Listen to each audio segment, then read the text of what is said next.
Yoruba? Òbí, màá béèrè lọ́wọ́ ìwọ náà á béèrè. Kí ló sọ? Kí ni tree ní Yoruba? Tree ni igi. Igi. Ìyá, jẹ́ kí èmi béèrè ti tèmi, ṣé ti gbọ́? Ìyá wo bí? Kí ni ìyanu? Kí ni ìwọ ti béèrè ti tẹ̀? Kí ni school ní Yorùbá?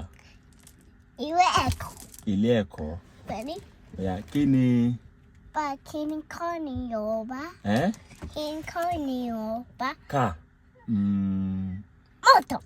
Bẹ́ẹ̀ ni ó gba mọ́tò. Àbí o lè sọ pé ọkọ̀ ayọ́kẹ́lẹ́.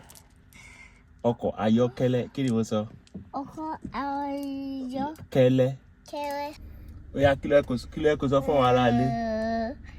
Ṣe tẹ̀ ń mi ọ̀rọ̀. Tẹ̀ ń wọ́. Wọ́n ń gbọ́ ẹ̀. Àwọn fọwọ́ mi. Ọ̀dàbọ̀. Wọ́n fẹ́ yọ. Onífẹ́ wọn. Bẹ́ẹ̀ni. Ọ̀yá, jẹ́ ká bọ́lẹ̀. Àsìkò ti tó láti lọ sílé ẹ̀kọ́. O ti gbọ́? Ta ni ẹ?